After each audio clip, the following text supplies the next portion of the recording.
Well, good to be here with you. As always, at this time, Mondays, Wednesdays, and Fridays, Souq Sports comes to you live from the city of Lagos, Nigeria, as we bring you up to speed with what's happening in the world of sports. Lone Ranger. Yes, I saw a quote on social media today, and it says, "Why would I be biting the hand that feed me when I feed myself?" I am the voice on the radio, but right now I'm on your TV. So TC Bar coming to you with all the sports gist from all over the globe. Business sports, transfer stories, and of course, a little bit of the Olympics. Sadly, the Super Falcons are out of Paris 2024 without securing a point. Andy Murray decides to end his time on the court at Paris 2024, and a boxer decided to leave the ring 46 seconds after receiving a lot of punches.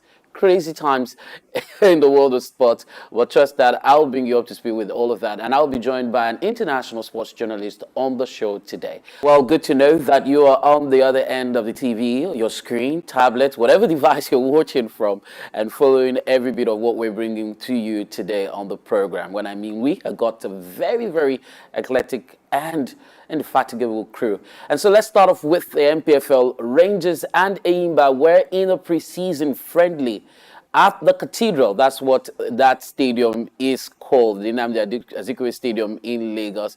And an Oriental debut of some sort. Remember the rival between Eimba and Enugu Rangers last season that determined, who went on to win the league was massive by every standard. So Enugu Rangers, Eimba, in the opening match of the 042 or the 042 as the locals call it, Coal City International Cup preseason tournament, saw Enugu Rangers come out on top. So Ago Kenechukwu did score a left-footed shot taken inside the box off Okorie Chidozie's intelligent cutback as he ran onto Isaac Saviour's defense splitting pass in the 51 minutes of play, and that turned out to be the match winner for the reigning MPFL champions. Congratulations to them. Sadly, Eimba, with all of the changes they've had in the locker room, players have moved across the chessboard.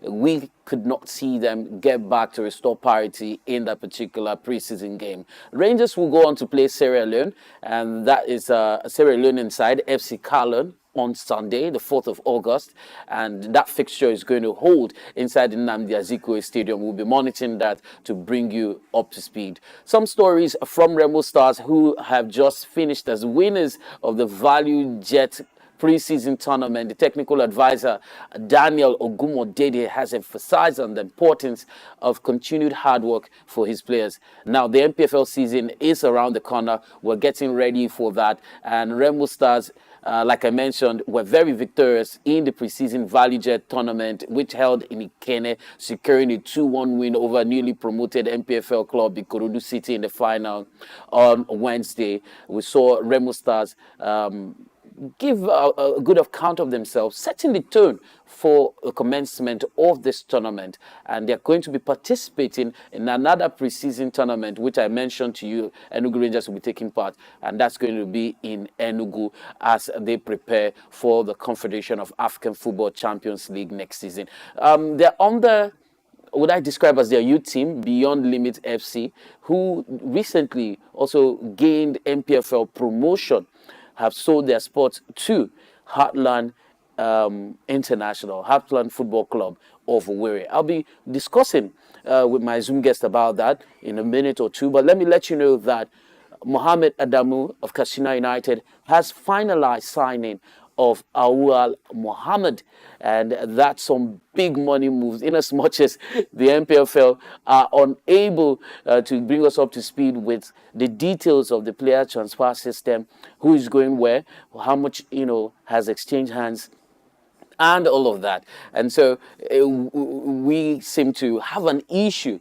with the PTS system, which is in place in the Nigerian Professional Football League. But Awal Mohammed Adamu moved from a nationwide league side and he signed for a national MPFL side, if I had to describe it. He moved from Malantake City FC to Casino United, which is like a very big move for him. And then we've seen some other moves on the Nigerian Professional Football League scene, apart from the fact that Adamu will be earning 300,000 naira. We're not sure how long he's going to be playing, but then on loan, he's going to an English league with English league side Mahala Baladiat.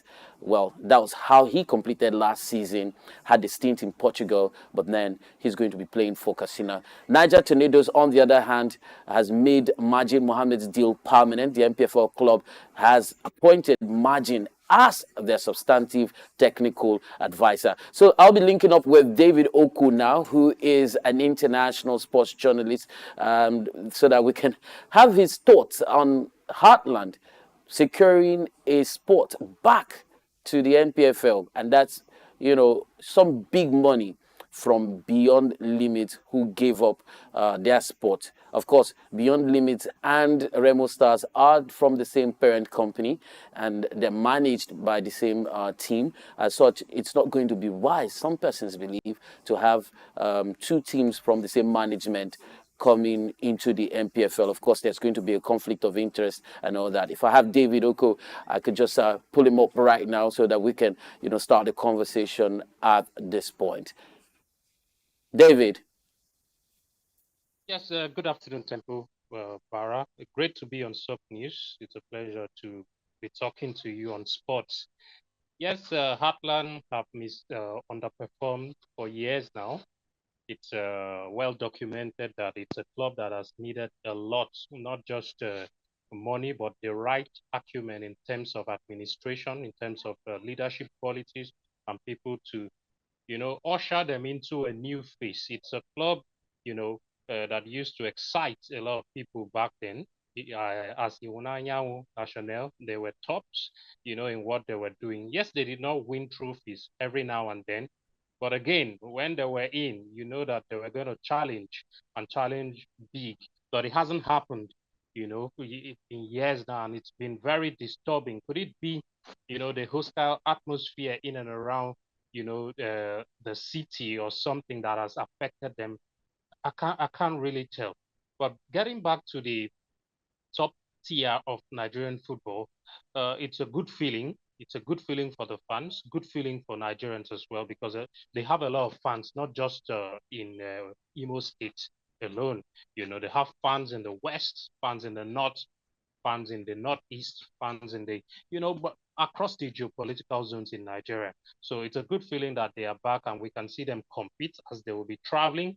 Hopefully it's not an abridged league. It's a league where, the teams are allowed to travel around the country. So well, other people can get the opportunity to watch a big side like Heartland. But again, back to their struggles, we need to talk about it.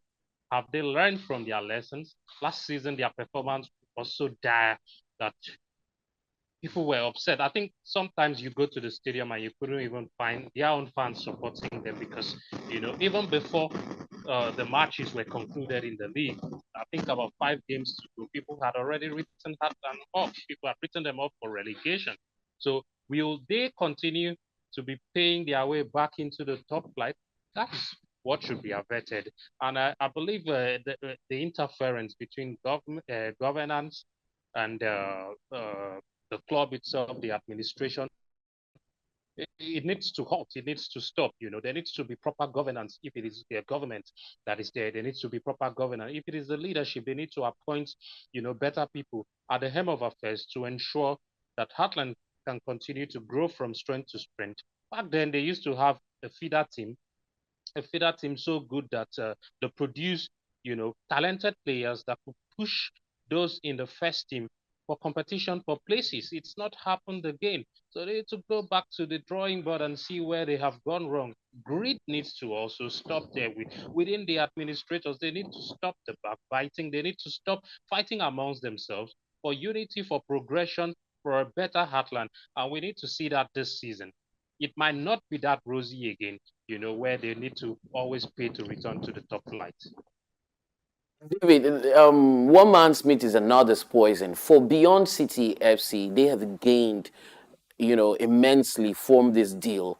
Of course, they continue to possess some of the best players, in the Nigerian National League, owing to the fact that you saw what they did last season, and of course, gaining that promotion, and of course, some money in the bank account, while still having a sister club in Remo Stars, you remain in the top flight. So it's a win-win for them. For Heartland, it's an opportunity for them to get back to top flight, and of course, if they did not have as much as I hear 500 million. I hear 500. A lot of that's a huge amount, coming through. And then on the other hand, I hear they've also secured the services of Emmanuel Amunike. I don't know how true that is. I don't know if you've got confirmation to that effect.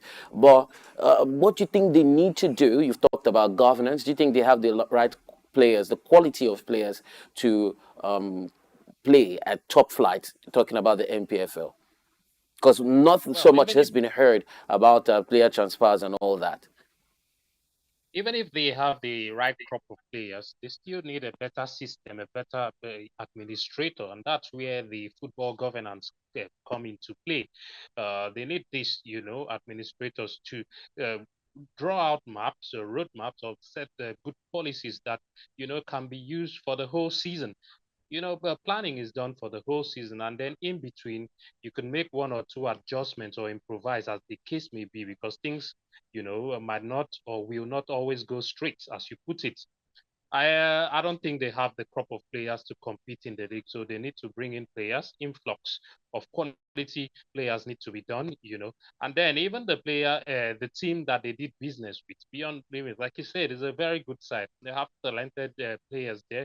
They have good crop of players there. Atlant could also do business with them. They could collaborate with them, to bring in players that could give them stability in key areas that is lacking in the team.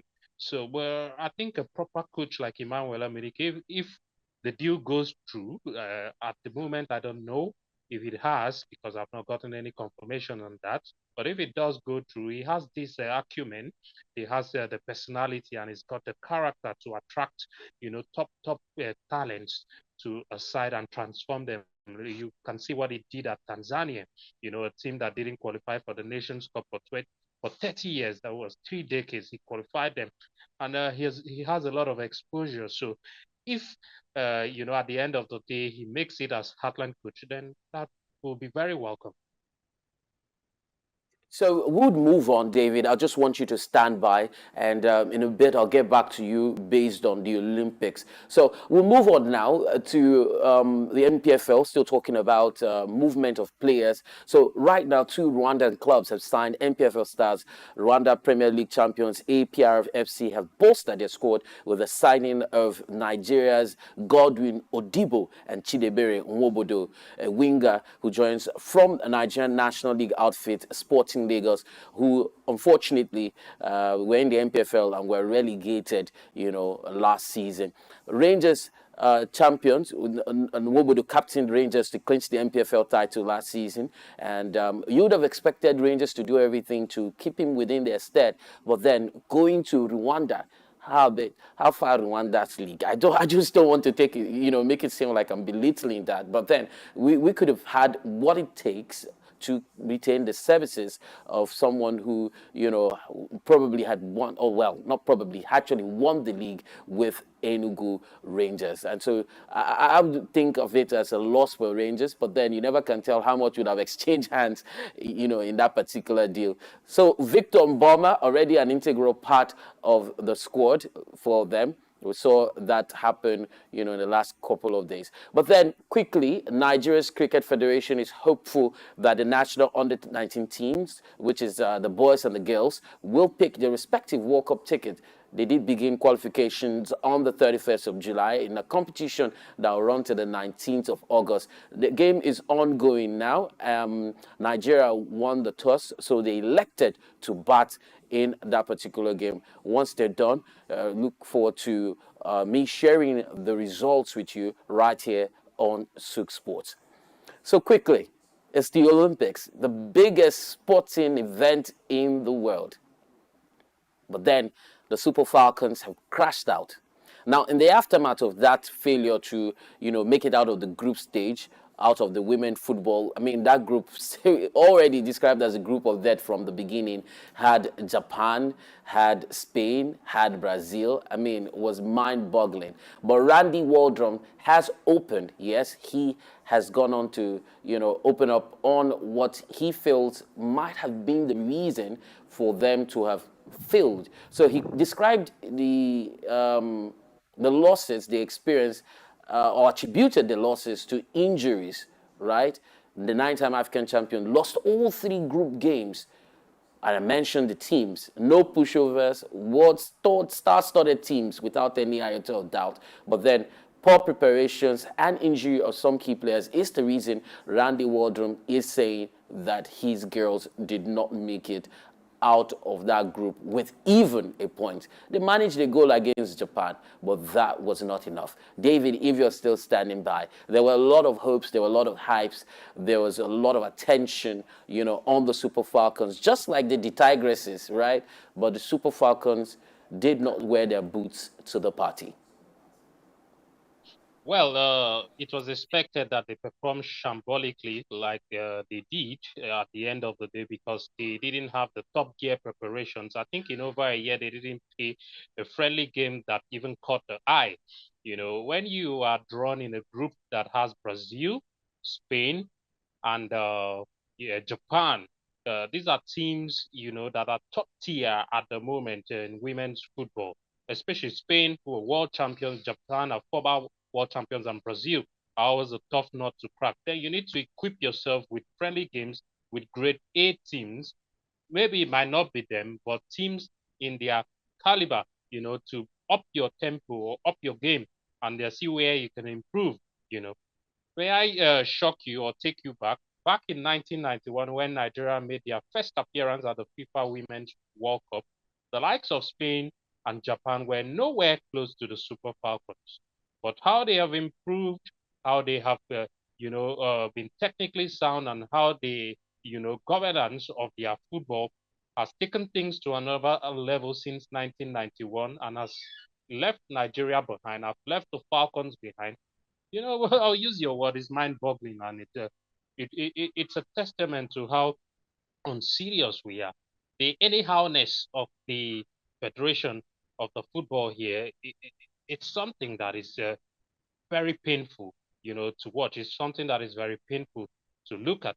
How do you expect the girls to fare? How do you expect the coach to put up things together? And then I'm not excusing anybody now. Randy Waldrum has had his time with the Falcons. I think he's been in charge since 20 thereabout or 2019, 2020, yeah, after Thomas Genevieve. But I was always, not comfortable about the contract which he signed with the federation. You cannot be coaching in the United States, one leg in and then one leg out. You're coaching the biggest women's team in Africa, which is the Super Falcons, by virtue, of their achievements so far. It puts them as the biggest brand in Africa. So you cannot do that. There is a divided attention. So he needs to stay with one. But again, some people would ask me if I'm saying Randy should stay with one. Am I going to pay him because even the even his salary does not come, frequently as it should be from the Nigeria Football Federation, because we've seen times where the coach has come out to lambast the NFF. It's not been a happy time between Randy Waldrum and those at the Football Federation. It's been back and forth, they've been exchanged words before the World Cup. If I may just in, and just interject a little bit, do you think that Randy Waldrum will continue to have his job? Recall the last time, I think the World Cup, after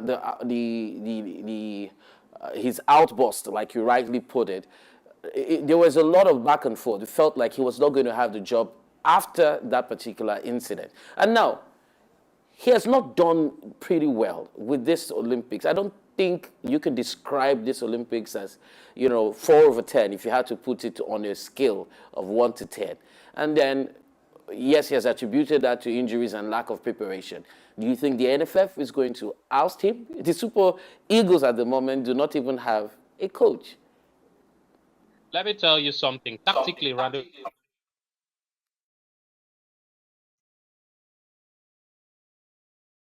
the Olympics competition with the Falcons. So technically is the right word I should use. He's not the coach anymore. Whether the NFF wants to retain him or wants to give him an additional contract is what I do not know. But from what I've seen so far, since I've followed Randy, I first started following him when he led the girls to the Aisha Buhari Cup about 5 years ago, and they performed shambolically with South Africa, Banyana completely dominating them on their own turf, Nikan, there in Lagos. And I didn't like the way the Super Falcons played. But Randy came out to give these same excuses, which you have said now, with injuries. He said he didn't have all of his players, all of his players to him for selection, and that he believes patience and with more time, with fit players coming around, he would be able to perform at top gear. Then came the WAFCON, the Women's Africa Cup of Nations held in Morocco. That was the biggest women's Cup of Nations held. With that, it was an expanded version, so it saw a lot of other teams, participating teams from Africa, join the party. In Morocco, with games held in Rabat and Casablanca. The Super Falcons performed abysmally again, finishing fourth and qualifying for the Women's World Cup in Australia by the skin of their teeth. In fact, they lost the third place game to Zambia, lost the first match to South Africa. South Africa went on to become eventual champions after beating Morocco in the final, lost to Morocco in the semi-finals on penalties, and then lost to Zambia in the third place game. So Randy Waldrum hasn't covered himself in glory. And then there is this new thing about open favoritism, about players who are underperforming or players who haven't even kicked the ball for over 2 years, but are in the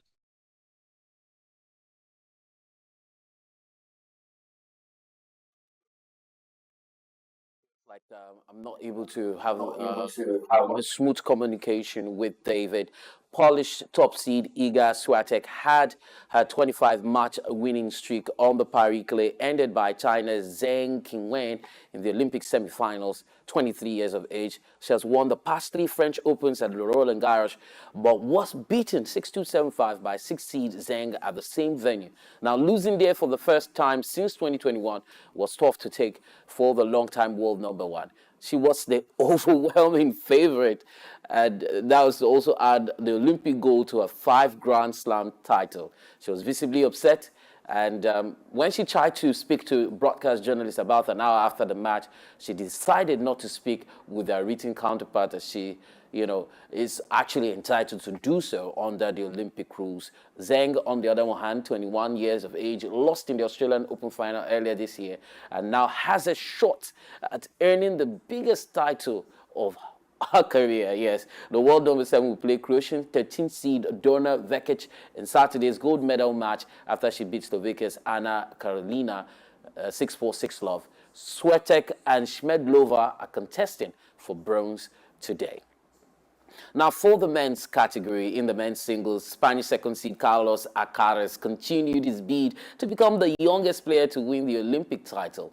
The French Open and Wimbledon champion reached the semifinals with a 6-3, 7-6, 9-7 win over American 9 Tommy Paul. Alcaraz will play 13th-seed Felix Auger-Aliassime in the last four after the Canadian beat Norwegian 6th-seed Casper Ruud 6-4, 6-7, 6-3. On the other side of the draw, Serbia's Novak Djokovic beat Greek 8th-seed Stefanos Tsitsipas 6-3, 7-6, 7-3. But now the biggest news out of tennis from this week is the fact that Andy Murray, British tennis icon Andy Murray, has bowed out of his professional tennis career. What an illustrious career, no doubt. And it ended, unfortunately, with a straight set defeat in the Olympics men's double quarterfinals. And here, Murray, the two-time Olympic singles champion, and Dan Evans lost 6-2, 6-4 to American third seeds Taylor Fritz and Tommy Paul. Now, Murray has confirmed, even before the Paris Games, that it will be his final event before retiring from the sport. And speaking, afterwards, he said he was ready for retirement. I wonder if we have that track up. Otherwise, we'll move on. But then his opponent in that particular game is going to go on to the next stage of the competition. Now, some controversial story, apart from all of the Murray, because something happened after that speech. Murray said he described himself as tennis. He says, I am playing tennis, when asked questions after that particular tournament. But a particular boxer seems to have taken all over social media, even drowning Andy Murray's retirement, and that is Italy's Angela Carini, who abandoned her boxing bout 46 seconds after being in the ring. Well, she said she had to preserve her life. She faced an Algerian. Carini went to her corner to fix her headgear, and after she resumed, she returned to her corner once more and then stopped her fight with Algerian Khalif. Now, the issue here is the Algerian seems to have an oversecretion of male hormones, a lot of testosterone, to the point that some persons have called her a transgender. I wonder if David is still standing by, because I know that David had made a comment about this particular conversation on his social media handle, and I would love, to have a bit of his input on this particular issue. David. Yes, it's quite unfortunate what's happening with the Algerian boxer, and I hope that the abuses she's getting doesn't affect her mentally. Yeah, looking at what happened, you've explained it all. This is a lady that has been fighting, and not today, not she's fought at Commonwealth, she's fought at other events again, but there's this high level of testosterone in her system, which you quite define what it is. So it's not her fault. I think we can draw parallels with issues which Caster Semenya was facing, the South African athlete back then, and then of course Barbara Banda too. At the time, Banda missed the WAFCON in Morocco for Zambia. The striker, she didn't play. I think because of similar issues or something of that nature. But she's a woman, she's a lady, born as a girl. Even footages of her photos with siblings have been flooding through the internet, since last night. The Italian overreacted. If wasn't there to fight, she would have not shown up. I think she did that premeditatedly. She had already had in mind what she wanted to do. Obviously, you study your opponent and know what to expect. So she must have known the history of the Algerian boxer. But it was quite unfair. The alarm, she raised, quite crying wolf. This is a woman. Yes, she must have had this level of testosterone, but it now has to do with the IOC, the International Olympic Committee, and the Athletics Federation of the country. Why did they pass her, to fight? All this can be averted. So people who do not understand the story have taken to social media, to also talk about the views which are, degrading views, which are biased views, which are insulting to the boxer, which is very unacceptable. And we just hope that at the end of the day, it doesn't affect her mentally, because she has been fighting all this while. And Mr. Temple, I'll tell you, at the Commonwealth Games, sometime she was beaten, eliminated in the first round. She's been eliminated in a lot of rounds. Why wasn't this levels of testosterone issue brought up? Why is it now that she has won and knocked out someone in just The, 46 the, the seconds? IOC It's did not not organize the World Championship, but she was disqualified from the World Championship. Talking about Emmanuel Khalif, the Algerian.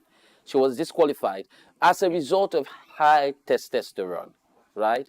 And now What the about the IOC are the Olympics? ones running the shows at Paris. And they say Khalif qualified because she's a real person. And the question here is not whether she's transgender or not. She is not transgender. And these are two real people No, who have been she isn't. fighting, over the years, right? What do you make out of the fact that people might have just too much of men in them, and that makes them a lot more stronger or better qualified, right? Than the others who are women. Gladys is taking a laugh at this.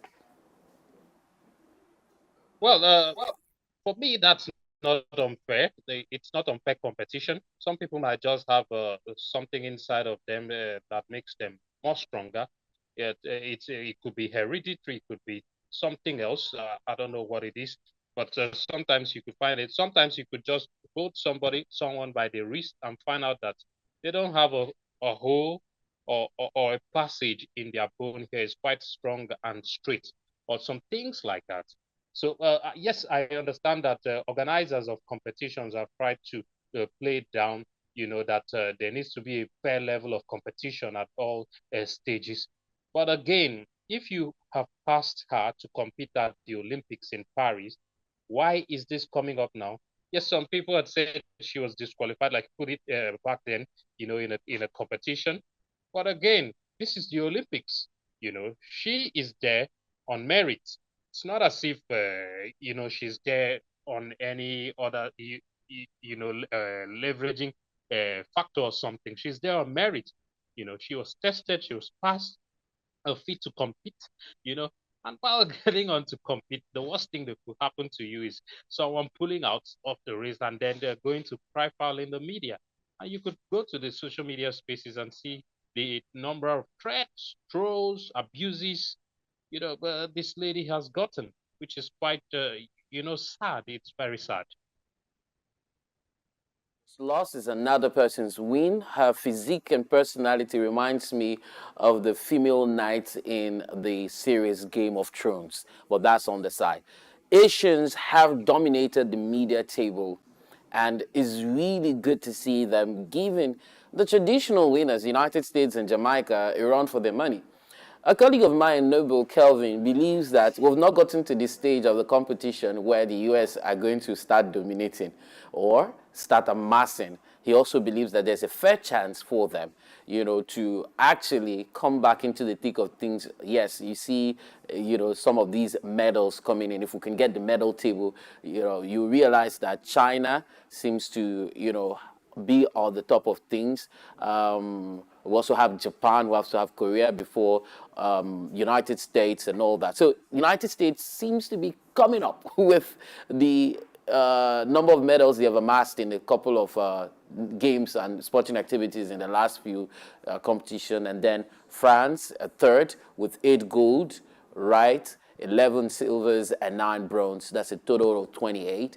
And then Australia are in fourth with 8 gold and a total of 19 medals. Japan have slumped down to fifth with 8 golds as well and a total of 16. While Republic of Korea, who used to be second just 2 or 3 days ago, are now seventh with 6 gold medals and 12 medals in total. So here's the beautiful thing about it. The United States, who are in second position, have a total of 38 goals, but then they are surpassed by China, who have more gold and silver medals, right? So the uniqueness of the table just has it that the number of medals you might have amassed is not as important as the quality of the medals you have. So that's something we need to take a note of. But then, David, you see United States of America, topping the medals table here. No, I don't see them topping the medals table because their performance, over the years have constantly declined. I think in this Olympics, they are trying their best, but to top the medal table is a big ask. Yes, the Olympics is still maybe about a week or so to go. Well, the United States can only wish, like you said, gold medals count for a lot. Even with about 10 bronze or maybe 10 silvers, I think just 3 golds can beat that and catapult you, to the top of the table. So the US would only look at other sports where they can dominate. I think track and field is coming up or has started, and it's a possibility that Africa, will amass a lot of medals. So let's look back home here. where is our strength? Is in the track and field. So as it started, we hope a lot of medals will be accrued to us, and the athletes will perform, incredibly well. Disappointingly, some of the Team Nigeria athletes, like Ofili, they didn't compete in the 100 meters because of, the issues that has plagued, our sports administrations, sports, institutions. But that's on the side. We hope that the other African representatives, can do us proud there and at least get to the podium finish. Get aim for gold, aim for silver.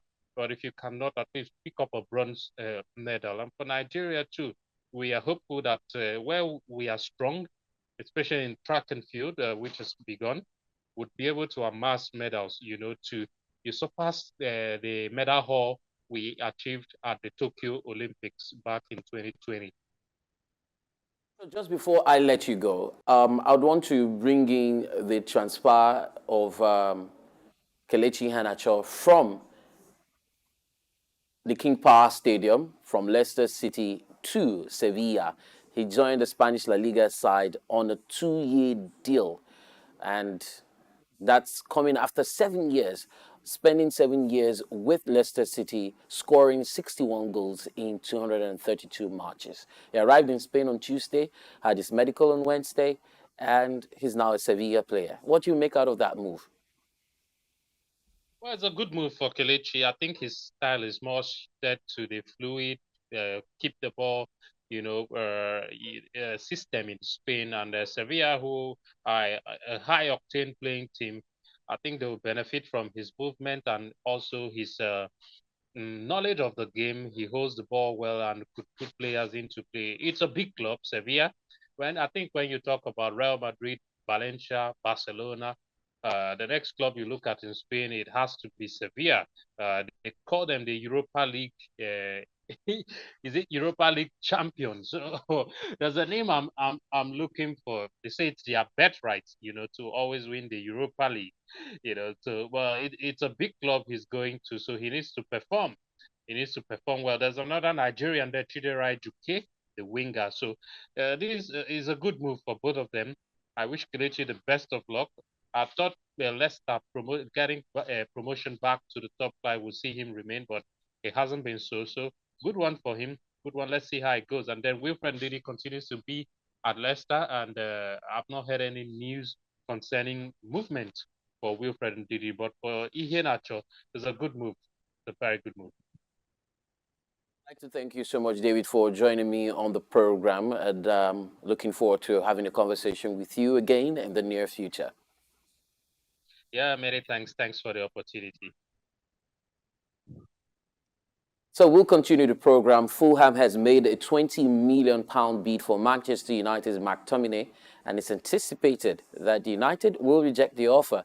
But the Scotland international's future is still uncertain at this point, as West Ham United also tried to sign him last summer.